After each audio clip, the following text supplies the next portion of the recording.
Capítulo 14. Honra en el hogar. Los hijos. Después de 7 años de servicio en una iglesia local y casi 20 años de ministerio itinerante, he observado que la mayor necesidad de honra no está en la iglesia o en el lugar de trabajo, sino más bien en nuestro hogar. Lo cierto es que los marcos social, civil y eclesial se beneficiarían mucho si los padres y las madres fuesen un ejemplo de honra en sus hogares, porque eso no podría evitar salpicar a todos los que nos rodean. El poder de la palabra de un padre. En un capítulo anterior hablamos de la importancia de que los hijos honren a sus padres. Lo contrario es cierto también, honrar es valorar. Si valoramos a nuestros hijos, los trataremos y hablaremos con ellos de tal manera que ellos prosperen en la vida. De vez en cuando oigo a los padres dirigirse a sus hijos de maneras tan degradantes que me da horror. Puede ser un padre que hable con dureza a su tierna hija u otro que critique las destrezas de su hijo en un campo de juego. Puede que sea una madre quien actúa como si sus hijos fueran una vergüenza y los humilla en público. La lista sigue. Cuando mi esposa era una adolescente se desarrolló algo que podría haberse evitado con facilidad. Lisa era una activa joven y nunca se obsesionaba mucho con su peso. Le pes- la, pesaba, la pesaban en los campamentos de verano y los exámenes físicos y cualquier aumento de peso era una función normal del crecimiento. Lisa hacía natación todo el año en 2 equipos y eso le permitía comer prácticamente lo que quisiera y cuando quisiera. Después se produjo una lesión que hizo que dejara de nadar durante su primer año de secundaria. Su nivel de actividad disminuyó, pero ella siguió consumiendo la misma cantidad de alimentos que comía cuando entrenaba. Un día, cuando regresó de la escuela, su padre la llamó. Él miró a Lisa de arriba abajo con expresión de desaprobación y le dijo que se diera una vuelta. Cuando hubo terminado su examen, le dijo, vaya, esos pantalones sí que son ajustados. ¿Cuánto pesas? Ella le dijo su peso en el campamento y él replicó, no hay manera de que tengas ese peso, al menos pesas alrededor de 60 kilos. Ve y pésate tú misma. Con un abrumador sentimiento de vergüenza y confusión, ella se dirigió a la báscula que había en el cuarto de sus padres.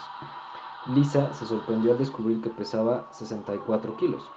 Lisa le dijo a su padre cuánto pesaba y él le hizo saber, en términos muy claros, que sentía que era demasiado peso para ella, que eso no era atractivo y que los muchachos no le pedirían ninguna cita teniendo ese peso. Cuando la charla terminó, Lisa se fue a su cuarto. Se desnudó y miró detenidamente su cuerpo. Por primera vez, sintió odio hacia él. Desde ese momento en adelante su peso se convirtió en una fuerza impulsora en su vida. Ella se volvió demasiado consciente de su tamaño y se consumía solo pensando sobre su peso. Procedió a reducir las porciones de sus platos y sus esfuerzos comenzaron a dar fruto. Los muchachos se fijaban en ella y a ella le encantaba esa atención. Por tanto, finalmente se desarrolló un paralelismo en su mente. Si estoy delgada, soy poderosa y merecedora de amor y atención. Y si estoy gorda, no lo soy. Esa mentalidad la situó en una espiral descendente, hasta que gradualmente se fue deteriorando en un estado de anorexia y bulimia. Lisa tenía una relación de amor y odio con la comida. Le encantaba comer, pero odiaba estar gorda. Recurrió a los laxantes y diuréticos para purgar su cuerpo y, en su primer año de universidad, su cuerpo se había hecho adicto a ellos. Finalmente, le hicieron un chequeo en el hospital porque no había tenido movimiento intestinal durante más de un mes. A los 22 años de edad, Dios sanó a Lisa en todos los niveles y su poderoso testimonio sobre esto está en su libro No eres lo que pesas. Pero hay que preguntarse, ¿cuánto de eso podría haberse evitado si su padre hubiera manejado la situación de Lisa de modo diferente? Y si él hubiera escogido palabras de afirmación y aceptación en lugar de agradar su aspecto físico. Y si él hubiera escogido una manera más constructiva de enfocar el mantener un peso saludable y la ingesta de alimentos.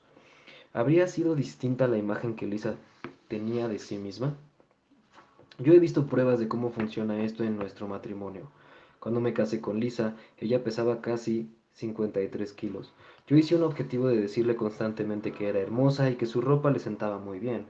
No dejé de elogiar y afirmar a mi esposa después de nuestro primer año de matrimonio o cuando ella estaba embarazada o criando. Yo le seguía diciendo, estás estupenda.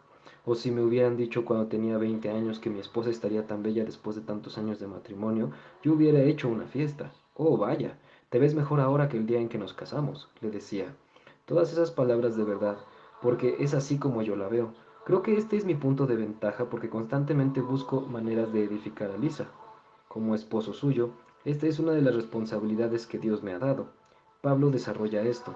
Así también los maridos deben amar a sus mujeres como a sus mismos cuerpos. El que ama a su mujer, a sí mismo se ama, porque nadie aborreció jamás a su propia carne, sino que la sustenta y la cuida, como también Cristo a la iglesia. Efesios 5 del 28 al 29. Observe la palabra sustentar. Significa dar lo que es necesario para el crecimiento. Yo constantemente busco maneras de sustentar a mi esposa con mis palabras. Esto es algo de lo que hablaré con más profundidad en el siguiente capítulo, porque es parte de la honra. Mientras yo sustentaba a mi esposa, Lisa seguía creyendo la sabiduría y las promesas que Dios le dio cuando la sanó. Dios seguiría perfeccionando las cosas que a ella le preocupaban. Al apoyarla, yo creé una atmósfera en la que mi esposa podía creer a Dios sin obstáculo alguno. Después de 25 años de matrimonio y 4 hijos, ella sigue pesando lo que pesaba cuando nos casamos. Ella no tiene el hábito de hacer ejercicio, así que algunos dirían que simplemente está genéticamente bendecida, pero yo sé la verdad, porque recuerdo a la muchacha asustada e insegura que batallaba en su peso cuando tenía 20 y tantos años. Los hijos son recompensas. Los padres deshonran a sus hijos no solo con las palabras duras o negativas que pronuncian, sino también al no comunicarles elogios o aceptación en el momento adecuado. Los hijos requieren aliento, dirección y afirmación frecuentemente. Necesitan que les digan y también que les muestren que son queridos y valorados. Si no es así, es probable que busquen esas cosas en los lugares equivocados. Los hijos e hijas buscan aprobación, pero si los padres se enfocan en las características o rasgos inmaduros, enviarán el mensaje incorrecto y cosecharán lo contrario de lo que es necesario para que sus hijos crezcan y maduren. Puede resultar un gran daño cuando solamente unas palabras de afirmación podrían haber logrado el ajuste y la herida se habría evitado. La ironía de todo ello es que esos padres no ven el papel que ellos desempeñan en el resultado. Frustrados, se quejan a sus amigos sobre lo difíciles que son sus hijos. Sin embargo, con frecuencia, los rasgos que precisamente ellos critican podrían haber sido fácilmente rectificados mediante la honra. Las palabras de un padre y una madre tienen un gran peso en la vida de un hijo o una hija. Cuando se habla de derrota, fracaso o debilidad, las consecuencias en la vida del hijo pueden variar desde un obstáculo hasta llegar a asuntos graves. Con frecuencia, los padres se desalientan cada vez más con la conducta de su hijo porque parece que se está deteriorando y comienza un círculo vicioso. Si no se tiene cuidado, este trato reactivo distanciará a los padres de la recompensa que Dios otorga mediante nuestros hijos. Leemos: He aquí, herencia de Jehová son los hijos, casa de estima el fruto del vientre. He aquí, herencia de Jehová son los hijos, cosa de estima el fruto del vientre. Salmo 127:3. Vemos, en este pasaje, una referencia directa a la recompensa prometida mediante nuestros hijos. ¿Porque no se gozan más padres en esta promesa de la relación padre e hijo? Más bien parece ser exactamente lo contrario. Con frecuencia, oigo a padres quejarse de sus hijos adultos jóvenes. Oh, si pudiera encerrar a mi hijo adolescente hasta que cumpliera los 20. O, ¿por qué no podemos simplemente saltarnos los años de la adolescencia? Recuerdo oír tales frases cuando nuestros muchachos aún eran muy pequeños. Eso comenzó a preocuparme y pensaba, ¿se van a convertir en monstruos los muchachos cuando lleguen a la juventud? Sin embargo, obtuve alguna perspectiva que otros padres no experimentan con frecuencia, así que permita que lo comparta para beneficio de usted. Yo servía como pastor de jóvenes cuando nuestros 2 hijos mayores eran muy pequeños. En ese puesto se me abría la ventana para ver los hogares de numerosas familias, ya que yo participaba en la consejería pastoral, y no pasó mucho tiempo antes de que detectara un patrón.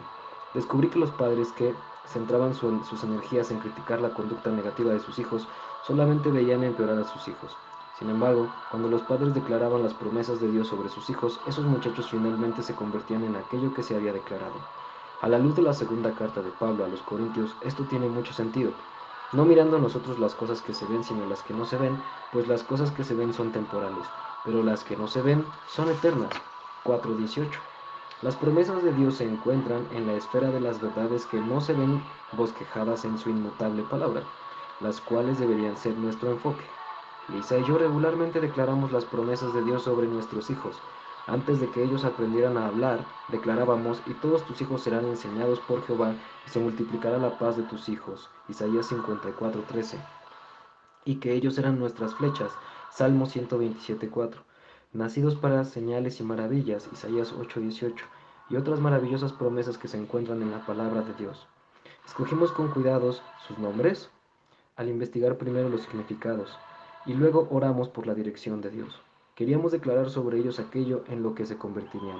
El nombre de nuestro primer hijo, Addison David, conlleva el significado de el amado digno de confianza. El nombre de nuestro segundo hijo, Austin Mitchell, significa real, quien es como Dios.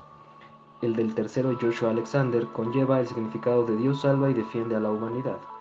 Nuestro cuarto hijo se llama Arden Christopher, que significa ardiente y feroz, que es semejante a Cristo. Cada vez que decimos sus nombres, somos conscientes de lo que está declarando sobre ellos.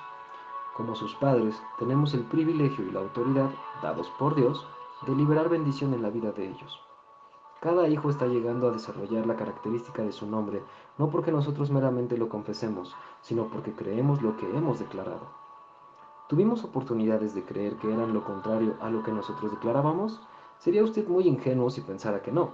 Hubo veces en que ellos actuaron de maneras completamente contrarias a sus nombres. Nosotros tuvimos que aplicar corrección y disciplina, pero tratamos con su conducta y protegimos lo que declaramos sobre su carácter.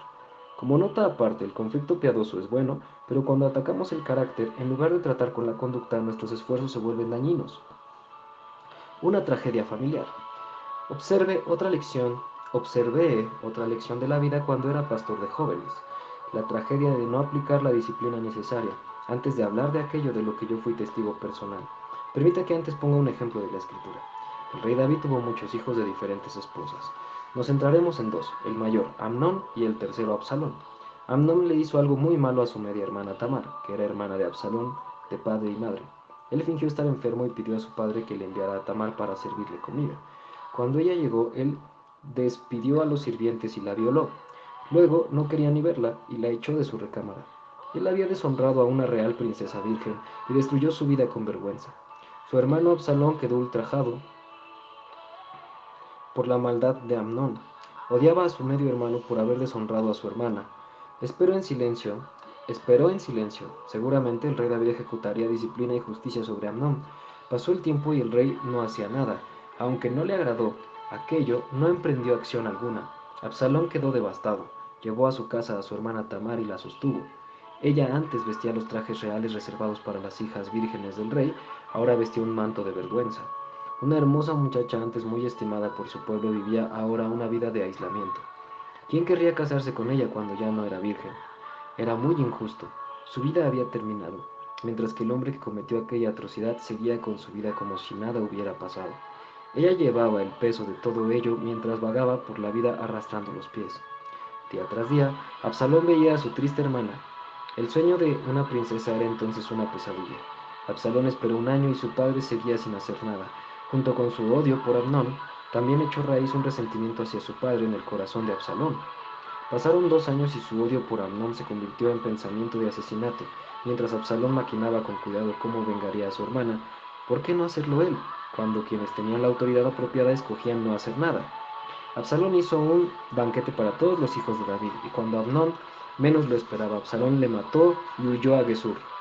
Su venganza contra Amnón había sido satisfecha, sin embargo, la oscura ofensa que albergaba hacia su padre, por no haber emprendido acción alguna, ardía con más fuerza, mientras estaba en el exilio. Para añadir más leña al fuego, él seguía pensando en la pregunta, ¿por qué mi padre no ha enviado a buscarme? Esa ofensa finalmente se convirtió en odio. A medida que los pensamientos de Absalón se iban envenenando cada vez más con amargura, se convirtió en experto en las debilidades de David. Una capa de crítica rodeaba su vida. Sin embargo, seguía esperando que su padre lo mandase buscar. David no lo hizo. Aquello alimentó aún más su odio. Imagine sus pensamientos. Mi padre es muy aclamado por el pueblo, pero ellos están ciegos a su verdadera naturaleza. Él es un hombre egoísta que meramente utiliza a Dios como encubrimiento. Es peor que su predecesor Saúl. Él perdió su trono por negarse a matar al rey de los amalecitas y quedarse con algunas de las mejores ovejas y bueyes. Mi padre cometió adulterio con la esposa de uno de sus hombres más leales. Luego encubrió su pecado al matar al hombre que era leal a él. Él es un asesino, un adúltero, y por eso no castigó a Amnón. Absalón pasó 3 años en Gesur. David se había recuperado de la muerte de su hijo Amnón, y Joab convenció al rey de que hiciera regresar a Absalón a Jerusalén. Pasó el tiempo. El odio de Absalón creció y comenzó a atraer a él a quienes también estaban descontentos con su padre, lo cual logró y puso a disposición de todo Israel. Él escuchaba sus quejas y todo el tiempo se lamentaba del hecho de que si él fuera rey podría ayudarles, pero no lo era. Él juzgaba los casos para los que el rey no tenía tiempo. Quizá Absalón juzgaba esos casos porque no se había hecho justicia en su propia vida. La Biblia dice que Absalón robó el corazón de Israel a su padre, David, pero ¿se interesaba verdaderamente por ellos o estaba buscando una manera de destronar a su padre a quien ahora odiaba? Absalón atrajo a Israel hacia sí y se levantó contra su padre. El conflicto se hizo tan intenso que el rey David tuvo que huir para salvar su vida. Durante un tiempo parecía que Absalón se establecería a sí mismo como el nuevo rey, pero las cosas cambiaron cuando fue muerto mientras perseguía a David. Eso sucedió aunque David había ordenado que nadie tocara a su hijo. Absalón fue consumido por su propio odio y amargura. Él era quien tenía mucho potencial, un heredero al trono que murió en la flor de la vida. ¿Podría haberse evitado si su padre hubiera aplicado corrección a Amnón? Es bastante posible. ¿Y Tamar? Lo más probable es que ella terminara amargada y sola. ¿Habría sido diferente su vida si su padre hubiera castigado a Amnón? Sin duda. Yo creo que esas tragedias podrían haberse evitado si David hubiera honrado a sus hijos al aplicar una disciplina piadosa. David deshonró a todos sus hijos al negarse a corregir a uno de ellos. Deshonra por no aplicar disciplina. Regresemos a lo que yo observé cuando era pastor de jóvenes. Muchos padres que se sentaban en mi oficina porque tenían problemas con sus hijos no creían en la disciplina, como el rey David. Ellos simplemente se negaban a castigar a sus hijos, creían en cambiar con amor a sus hijos e hijas en su conducta desobediente, pero su enfoque no funcionaba. Sus hijos estaban en un estado terrible, eran rebeldes e irrespetuosos y su actitud se extendía a cualquier área que implicara figuras de autoridad, escuela, trabajo, grupos de jóvenes, entre otros. Curiosamente, la respuesta de aquellos jóvenes que eran amados en lugar de ser disciplinados era el desprecio hacia sus padres. Era tanto irónico como trágico. Irónico porque precisamente lo que los padres trataban de hacer, ganarse el amor de sus hijos, se perdía al producirse la respuesta contraria. Trágico porque esos hijos tomaban decisiones perjudiciales que demostrarían ser costosas para sus familias en el futuro. Recuerdo corregir duramente a una joven por su manera de hablarles a sus padres mientras estaban todos reunidos en la oficina. Pensé, ¿por qué estoy haciendo yo esto? ¿Por qué no la corrigen su madre o su padre?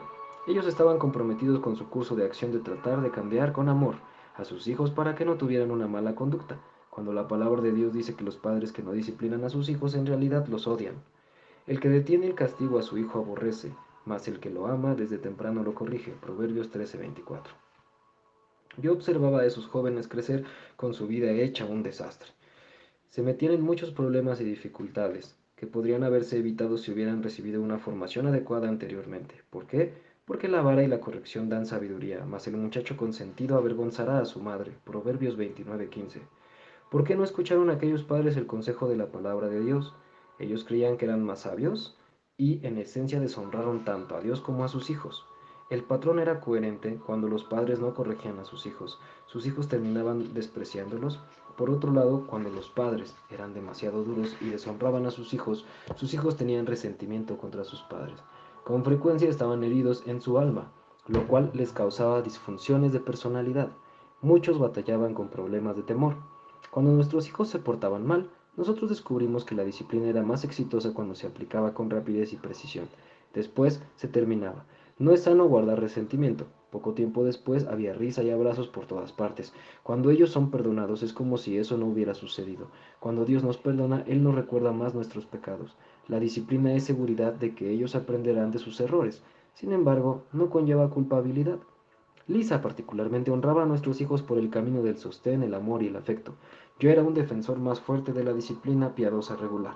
Aprendimos el uno del otro mediante el ejemplo de Lisa. Yo aprendí a ser más afectuoso verbal y físicamente, y mediante mi ejemplo Lisa apreció el valor de la disciplina. Como resultado de unir las fortalezas que Dios nos dio a cada uno de nosotros, hemos visto su bendición rodear la vida de nuestros hijos. Una recompensa antes de lo esperado. Nuestro hijo mayor, Addison, se graduó con honores en la secundaria y fue aceptado en una de las 10 principales universidades de negocios del país. Tenía programado comenzar las clases en septiembre del 2005. Como empleo de verano, Addison había trabajado para nuestro ministerio en años anteriores y hacía lo mismo antes de comenzar la universidad. A principios del mes de julio, recibí una llamada de él. Tenía la voz un poco nerviosa cuando preguntó: «Papá, ¿puedo hablarte de algo?». De inmediato supe que era un asunto serio y me preparé. Respondí: «Claro, ¿de qué te gustaría hablar?». «Papá», dijo él, «¿tengo que ir a la universidad este próximo septiembre? Quiero continuar trabajando en el ministerio a tiempo completo. Quiero ayudarlos a ti y a mamá a comunicar este mensaje. No me llevó mucho tiempo darle una respuesta. Yo sabía que su caminar con Dios era fuerte y que no me habría hablado de eso a menos que hubiera orado antes. En mi corazón parecía correcto y yo me sentí emocionado y honrado. Respondí, eso sería estupendo. Nos encantaría tenerte como miembro de nuestro personal a tiempo completo. Ahora, permita que le diga lo que sucedió el año y medio siguiente. Después de unos cuantos meses de que Addison trabajara para nosotros, nuestro director de personal se acercó a mí y recomendó a Addison para el puesto de supervisor de relaciones con las iglesias. Este departamento ha existido por varios años y trabaja con las iglesias y los pastores para proporcionarles el material en DVD y los manuales que acompañan a muchos de nuestros libros. En el momento de escribir este libro, hay aproximadamente 1.400 iglesias en los Estados Unidos y más de 1.000 iglesias en Australia que los utilizan. La recomendación del ascenso no se produjo porque Addison sea nuestro hijo. Yo pedí concretamente que nuestros hijos no recibieran ningún trato especial. En realidad, creo que eso, con frecuencia, fue más difícil para ellos porque tienen que navegar por las dinámicas de ser familia y también empleados. Mi supervisor del personal estuvo de acuerdo con la petición, así que supe que cuando él me solicitó eso estaba basado únicamente en el rendimiento de mi hijo en el trabajo y en sus capacidades de liderazgo. Yo estuve de acuerdo con la recomendación y aún sigo sorprendido por los resultados. Al año siguiente, nuestro departamento de relaciones con las iglesias triplicó su crecimiento. Donde quiera que yo viajaba, era recibido con historias sobre cómo los pastores desarrollaron relaciones con el estupendo grupo de muchachos que trabajaba en el departamento de Addison. Addison tiene un don para motivar y su entusiasmo es contagioso. Por medio de su liderazgo se oraba por pastores, se respondían preguntas y se servían los pedidos a tiempo. Descubrí que al honrar a mi hijo, Dios me recompensó a mí, pero también a toda nuestra organización por medio de él. Jesús nos dijo que si honramos a uno de estos pequeños, de ninguna manera perderemos nuestra recompensa. Mi hijo mayor nos quitó un peso de encima y extendió nuestras relaciones de maneras que yo nunca pude haber imaginado. Él, en realidad, ha sido la fuente de algunas relaciones increíbles en el reino. ¿Quién habría pensado que un chico de 20 años tenía tanto en su interior? No solo eso, sino que muchas iglesias que yo puede que nunca visite, han recibido la palabra de Dios mediante los recursos de los materiales. Esto finalmente significa que más vidas son impactadas para la eternidad. Yo estoy sorprendido de mis hijos. Por años he orado, Padre, estos muchachos no son mis muchachos, son tus muchachos. Yo solo soy un administrador de quienes te pertenecen a ti. Por eso, Señor, puedes hacer lo que desees con ellos. Si tú los quieres al otro lado del planeta, que se haga tu voluntad. Solo pido que ellos cumplan tu voluntad para su vida. Lo que he orado ha sido de veras. Sé que hay posibilidad de que la distancia pueda separarnos algún día. Sin embargo, hasta aquí, Dios nos ha dado el privilegio de trabajar cerca de nuestro hijo. Ahora, nuestros otros hijos ya están hablando de subir a bordo pronto. En un sentido, yo ya he recibido una vislumbre de la recompensa de honrar a mis hijos. Aunque esto sucede en múltiples niveles y periodos, ya es evidente. Veo este mismo patrón con otros padres que honran a sus hijos e hijas. Si los hijos son valorados, prosperan y al prosperar, Dios tiene ciertas recompensas para darles a quienes los han honrado. Esas recompensas nos hacen más productivos a la hora de tocar vidas eternamente. Es su palabra, es su plan, es una ley espiritual declarada por los labios de Jesús mismo. Cuando los padres disciplinan bien, aman bien y así honran a sus hijos bien en obediencia a Dios, se nos promete una recompensa piadosa. Habrá gozo en nuestros años posteriores en lugar de tristeza, fortaleza y apoyo rodearán nuestros años dorados como con promesas.